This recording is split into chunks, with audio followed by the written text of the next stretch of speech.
எங்களுடைய தேசிய தலைவர் அவர்களை அவதூறாக பதிவிட்டால் எங்க அண்ணனையுமே மீறி நாங்கள் எந்த வன்முறைக்கும் நாங்க வந்து இறங்கி செய்வோம் அப்படின்றத நான் தெரியப்படுத்திக்கிறேன். இந்த தாவேக தற்குறிகள் நாங்க ஏன் சொல்றோம் அப்படின்னா, இந்த தற்குறிகள் வந்து முதல்ல திராவிடம்னா என்ன, தமிழ் தேசியம்னா என்ன அப்படின்ற ஒரு இதை வந்து நீங்க படிச்சுக்கணும். திராவிடத்துக்கு என்னன்றது தெரியல, அண்ணன் விஜய் அவர்களுக்குமே தெரியாது. அவர் என்ன பண்ணிட்டாரு, ஒட்டுமொத்தமா வாக்கு அரசியலுக்காக இறக்கி விடப்பட்டவர். அவரு இந்த திமுகவால இறக்கி விடப்பட்டவர்ன்றது எங்களுக்கு ஊர்ஜிதம் ஆயிடுச்சு. ஏன்னா திமுக காரனுங்க என்னென்ன பண்றாங்களோ அதெல்லாம் வந்து இப்ப தாவேகா வந்து பண்ண ஆரம்பிச்சிருச்சு.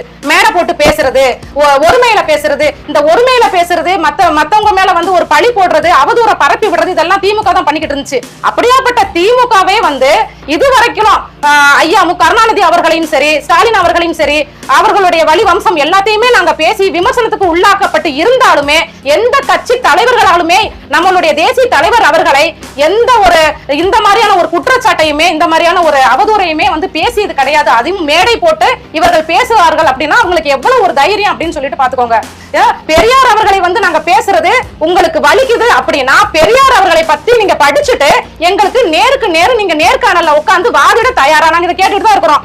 பெரியார் வந்து அப்படி செய்யல, நாங்க கேட்கிறோம். எங்க அண்ணன் பேசிட்டாருன்னா எங்க அண்ணன் எந்த விதத்துல பேசினாரு, எங்க கிட்ட வந்து எல்லாத்துக்குமான ஒரு ஆதாரமே இருக்குது. எடுத்து படிங்களா தற்குறிங்களா. பெண்களை வைத்து விபச்சார விடுதி நடத்தியவர் ஈவேரா ஈர வெங்காயம். ஒவ்வொரு தற்குறிகளுமே இந்த விஜயால் உருவாக்கப்பட்ட கட்சியே வந்து பாத்தீங்கன்னா தற்குறி கட்சி தான். ஏன்னு கேட்டீங்கன்னா நீங்க படிச்சுட்டு வந்து எங்ககிட்ட நேருக்கு நேர் நீங்க வந்து எங்கள்கிட்ட விவாதத்துக்கு வாங்க. ஐயோ பெரியார பேசிட்டாங்க, எங்களுக்கு நாம் தமிழர் கட்சியில இருந்து அண்ணன் சீமான் அவர்கள் பெரியார பேசிட்டாங்கன்னா பெரியார்ன்றவர் வந்து ஒரு பிம்பத்தை நாங்க உடைக்கிறதுக்காக தான். ஈவேரா இந்த தமிழ் இனத்துக்கு என்ன புடுங்கினாரு நாங்க கேட்கிறோம்.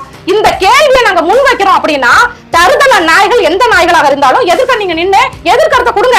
பெரியார படிங்கடா நாய்களா. பெரியாருன்றவன் வந்து ஒரு பிம்பம், சரியா? 4வது தாண்டாத ஒரு ஈவேராவை நீங்க வந்து எடுத்துட்டு வந்து ஏன் அப்படி உச்சாணி கொப்பல வந்து நிறுத்துறீங்க அப்படின்னு தெரியல. அந்த மூத்தர் சட்டியை நீங்க வந்து படிக்கிறீங்களா இல்ல நான் வந்து மூத்தர் சட்டியை உடைக்கணுமா அப்படின்றத நான் வன்மையா கேட்டுக்கிறேன். திராவிடம் சொல்லிட்டு இந்த விஜய் அவர்கள் முதல்ல வந்து உன்னுடைய கட்சிக்காரர்கள் வந்து இருக்கிறாங்க, ரசிகர்கள் இருக்கிறாங்கன்னா அவங்கள ஃபர்ஸ்ட் முதல்ல நீங்க முறைப்படுத்தி ஒரு மேடையில ஏறி அவங்க பேசுறாங்க அப்படின்னா எந்த மாதிரியான தலைப்பு எடுத்து பேசுறாங்க அப்படின்னு ஒரு கட்சி நிர்வாகிகளுக்கு தெரியல அப்படின்னா என்ன நீ கட்சி வச்சு நடத்துற? அப்ப நீ வந்து தூண்டி விட்டுட்டு அதுக்கப்புறம் என்னுடைய கட்சியில வந்து விஜய் அவர்கள் வந்து கண்டிச்சாரு, புசி ஆனந்த் அவர்கள் வந்து கண்டிச்சாரு அப்படின்னு நீ பெருமை தடிக்கலாம்னு பாக்குறியா? இந்த தூண்டுதல் முதல்ல நீ பேச ஆரம்பிக்கிறதுக்கு நீ தூண்டி விட்டுட்டு லாஸ்ட் வந்து உனக்கு வந்து ஐயோ நம்ம என்ன நினைப்போம், விஜய் அவர்கள் வந்து தடுத்திருக்கிறாரு, புசி ஆனந்த் அவர்கள் வந்து கண்டிச்சிருக்கிறாரு அப்படின்ற ஒரு மனப்பான்மை வந்து மக்களிடம் வந்து வரணும் அப்படின்ற மாதிரியான எண்ணத்தை தூண்டுதல் பேர்ல நீங்க பண்ணிட்டு இருக்கீங்க. நீங்க யாருடைய கைக்கூலியா நீங்க வந்திருக்கிறீங்க? இந்த 2026 தேர்தலுக்காகவே உங்களை களம் இறக்கப்பட்டிருக்கிறாங்க. தமிழ் தேசியத்துக்கு நீங்க எதிராக வந்து இறங்கி இருக்கிறதே வந்து மிக கொடுமை, தமிழர்களுக்கு மிக கொடுமையான ஒரு விஷயம்.